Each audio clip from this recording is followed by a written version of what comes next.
This is You Do Not Know Ball. Today we're here with Mac. and you with your one and only Jay. So today we're gonna talk about the NFL draft. Yep. Cam Ward, he went number one. Everybody thought he was gonna go number one. He actually did. You know what I mean? That was a good pick. That was a good pick. That he went number one. But see now, what the Tennessee got to do, they got to build around him.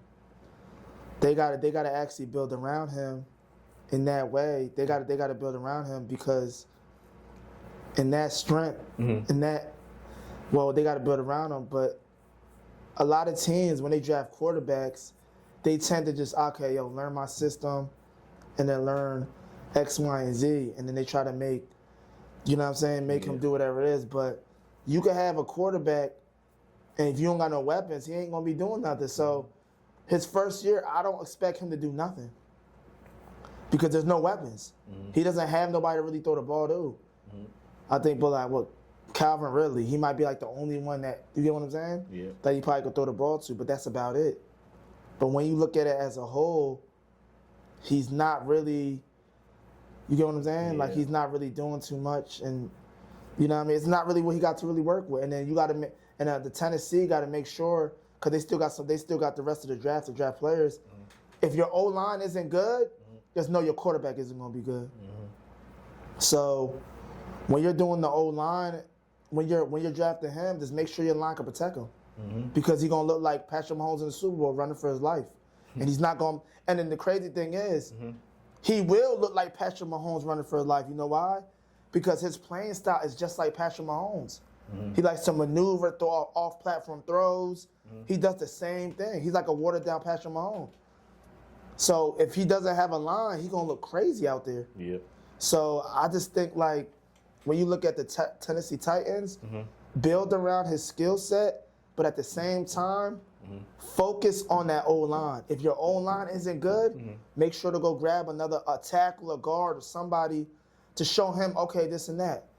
And on top of that, they don't have a weapon. Go get a tight end. Go get a wide receiver. Make something happen. But this right now, it should be all mainly offense heavy. All offense heavy, and then see what you can go from there. And then just see it. And I feel like if they build around him, they go grab a guard, a tackle, go get another receiver. It could be a veteran receiver. It could be a nice whatever, a little number 2 receiver. Then you can actually make it happen. And then that's it. So that's my whole thing on that. Like, if they do make that move, they got to make sure to go grab, you know what I mean, some weapons to protect them. Yeah. You know what I mean, a tackle, guard, and then that's it. So, you know what I mean, if you don't do that, you just wasted a first-round pick. You should have just drafted Travis Hunter then. That's it. Like, if you can't protect a quarterback and you don't give him the weapons, you should have just drafted Travis Hunter. Because I honestly think, me personally, I would have went with Travis Hunter with the Titans. I would have went with Travis Hunter. Because I feel like you could do a lot with him. You know what I mean? So flexible. Exactly. But it's like, Cam Ward is still a good pick. To me, it's a great pick. But it's like, what are you going to do with him? Are you going to get some linemen? You going to get him another weapon? And that's it. Yeah. So who do you now, since he was picked, do you think is it good for him? He's generational. I mean, hell no. We can't do that now. Generation, you're gonna have to take a couple of games, because football is very a tricky sport. You could be nice and be trash. You could be trash and be good. So it just takes some time. So a generational talent is something that you might see like once every decade. Yeah. But for him, I could see him being a decent starter. But like I said, if you don't build around him and all that, you just wasted a pick. And that's why I always say, like, in this draft, I personally think the Titans should have just went with Travis and built around.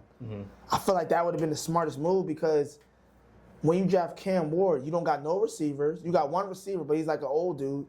He's about to be like, he's not really like a true number 1. He's really like a number 2 playing number 1. And then you got the line that's a suspect. And then I don't even think they got a solid run game. So it's just like everything is it's a big old question mark. So it's like, if you don't have that, you got to make sure to fill those positions in the draft.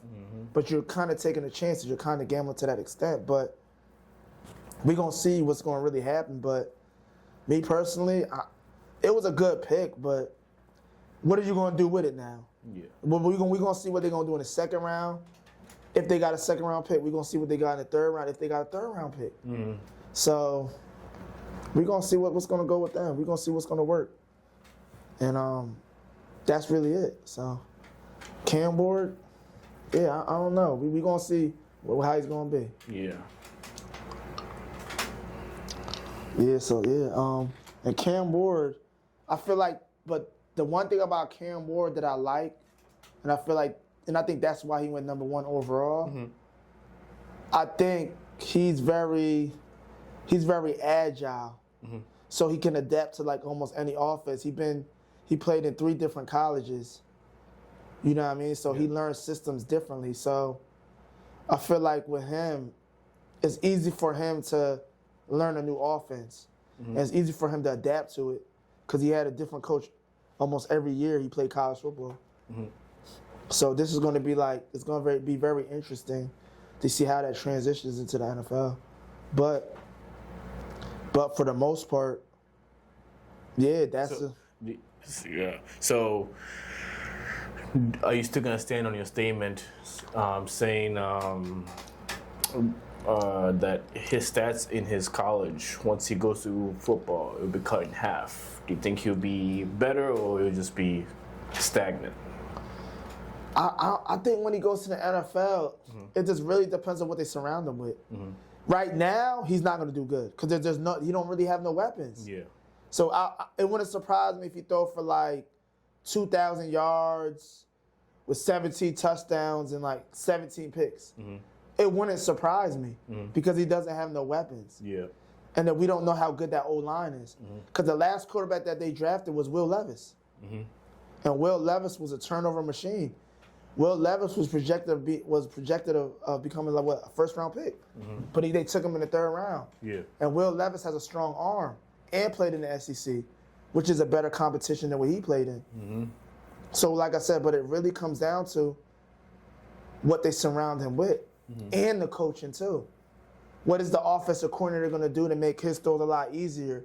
You get what I'm saying? Yeah. So those numbers and those stats and whatever the case may be, they might be cool, but at the same time, it's like, but what's going to happen? You know what I'm saying? Like, is everything going to be good? Like, what's going to really happen? So, yeah, I don't know, man. We going to see. We definitely going to see. But for right now, first year, it's going to be horrible. Second year, if they give him some help, he might be decent. Yeah. And he's going to progress. So he's only good really corresponding to the talent that surrounds him, really. And then the offensive coordinator. Yeah. If they, you know what I mean, if they say, oh, you got to learn this system and all that, he's going to be done. But normally when you take a player number 1 overall, you build around his skill set. Yeah. Because you're paying him all that money. So you're going to take the time to see what he does well and then make it easy for him. So more likely the offense that he ran in Miami is the same shit that the Tennessee's going to do. So, yeah, we're going to see. Yep. All right. Then we'll see, and we'll make in the future video. All right. Oh yeah. If he does good, then yeah. Make a video. If he does bad, we gonna see. Agreed. All right, man. All right, man. See ya. All right.